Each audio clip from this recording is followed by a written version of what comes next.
the Swiss. Cheese, chocolate, neutrality, pocket knives, banks where you can hide your funds acquired from blatant criminal enterprises or governments that are carved in blood in a world where the obfuscation to prevent discovery is worth more than being an upstanding industry. Watches, marksmanship. The Swiss are well known for many things, and today we are covering some of its straight pull bolt action rifles. Welcome to Guns, Guns, Gear, and Guns with Gary Gunderson. I am Gary Gunderson. This is a collaborative video discussing Swiss rifles with The Blind Sniper, Mississippi Milsurp, and Movie Maker 225. The Swiss held onto straight pulls like Rose held onto Jack in Titanic, long past what most would consider the expiration date before letting go.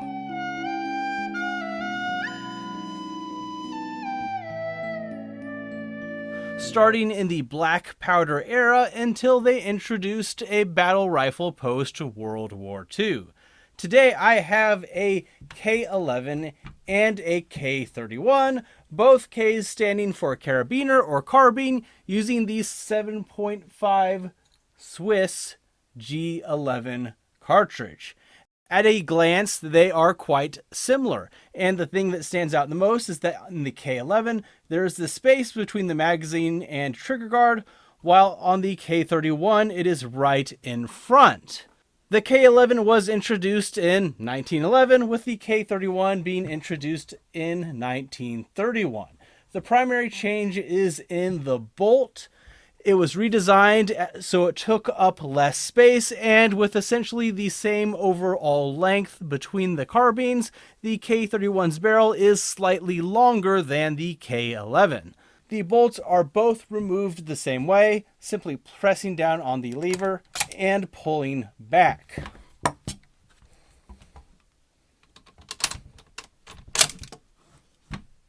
As you can see, the K11 bolt is substantially longer between the two. The K11's locking lugs are halfway down the bolt, while the K31's are at the very front. This obviously reduces the overall length, and that's why the magazine is directly in front of the trigger on the K31. And it's interesting because this, if you actually go back to the Swiss 1889 design, the locking lugs are even further back on the bolt. So there was a long migration between 1889 K11 to K31. I mean, this thing feels substantial, like you could beat somebody with it, while the K31 feels more like a standard compact bolt. The handles to run the bolt are often called kegs due to their distinctive look. The K11 has this rubber one, and these are prone to cracking and breaking off, while the K31s are aluminum and do not have that problem.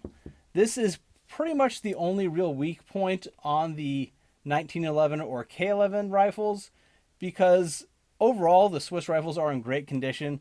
But if something's going to be broken off or cracked, it's most likely going to be this grasping point.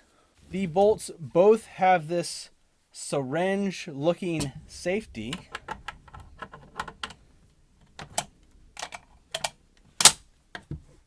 And you pull back and twist to decock the rifle and make it in safe.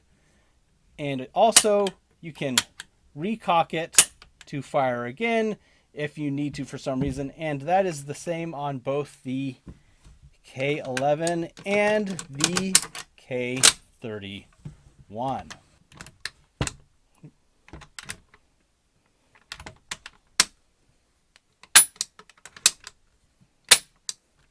Talking about the magazines, they are not interchangeable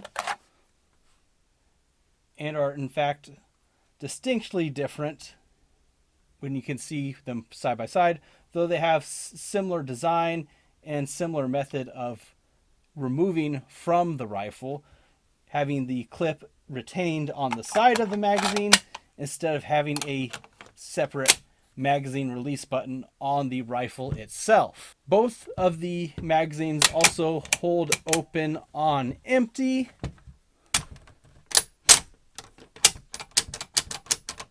which you can see there.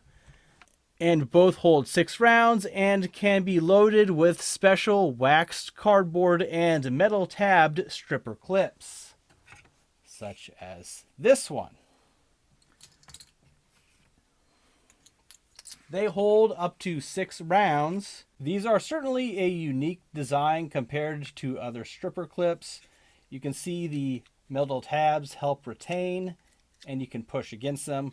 There's something that can get bent out of shape, but you can simply bend them back in to help retain, because your biggest danger is that they're going to fall out when you're trying to handle them, since they are very different and aren't retained at the back of the rim like most stripper clips. Being mostly cardboard, they are easily damaged, which was perfectly fine for military use as something disposable, but for the modern military surplus enthusiast, it can be quite annoying.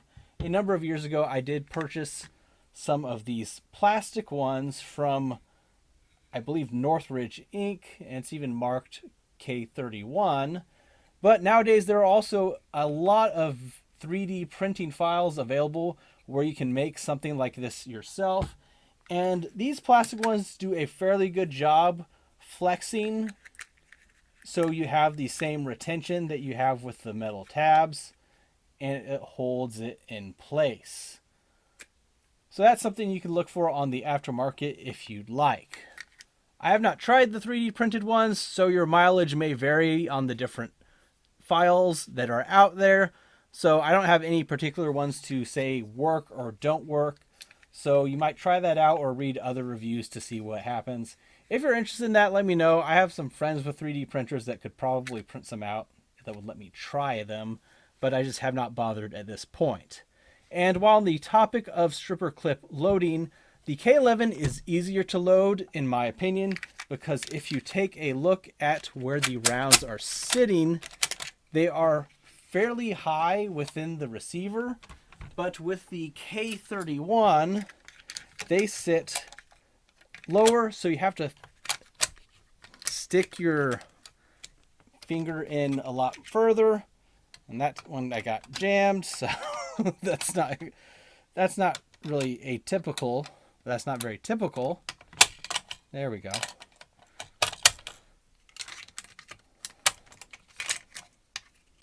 Oh, it's all messed up now.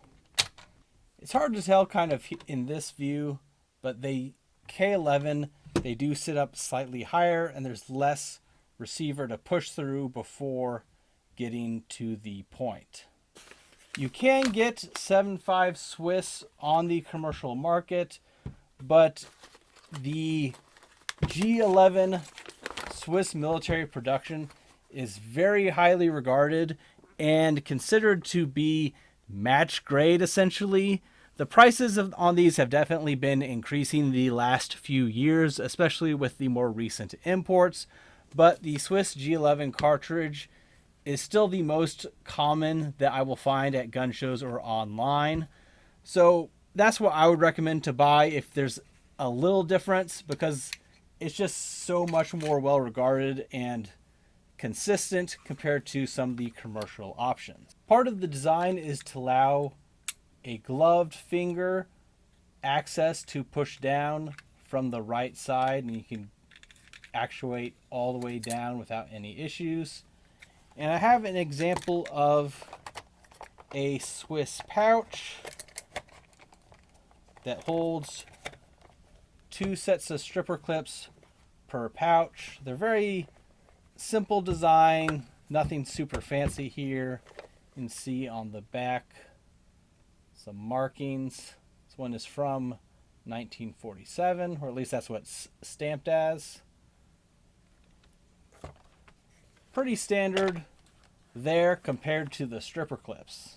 Of my examples here, I feel like my K31 is easier to run the bolt compared to the K11.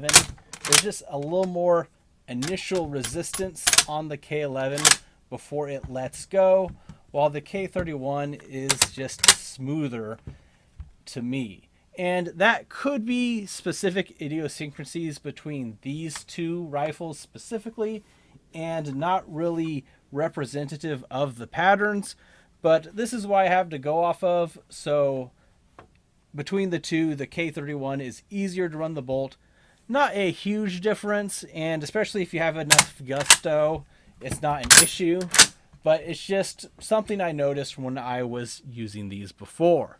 The sights are quite similar, but the K11 has a 300 meter zero and the K31 has a 100 meter zero, which is obviously more practical in everyday shooting.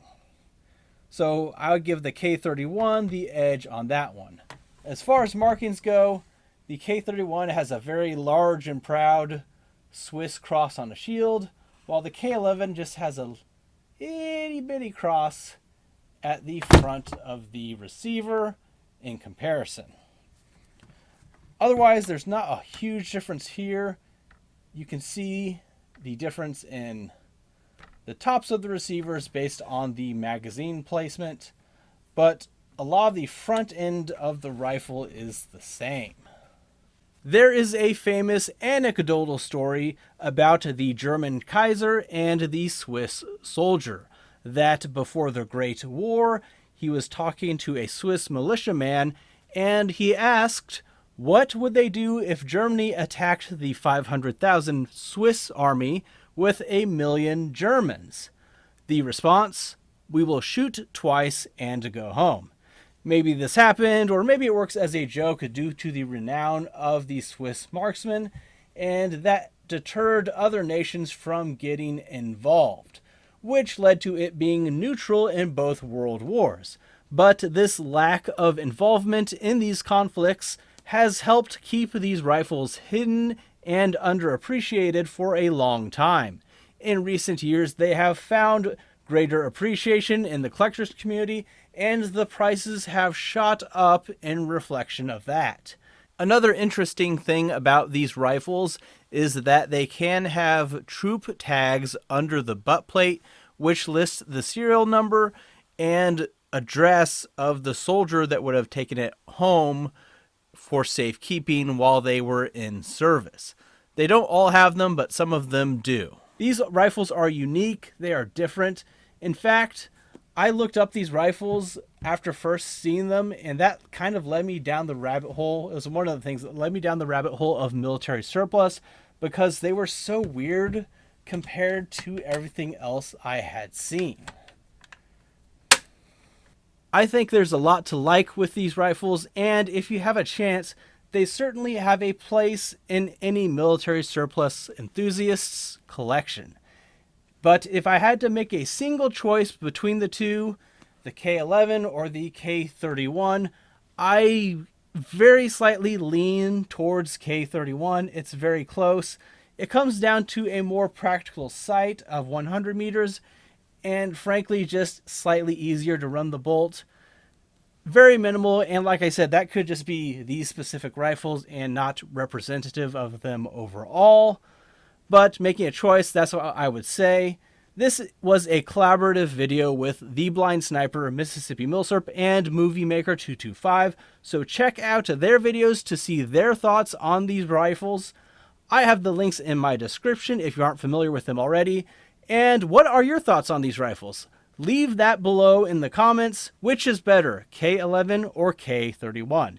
If you have made it to the end of the video, please consider supporting me on Patreon. And if not that, subscribe to the channel to see future content, and like the video for good measure. Thanks for watching.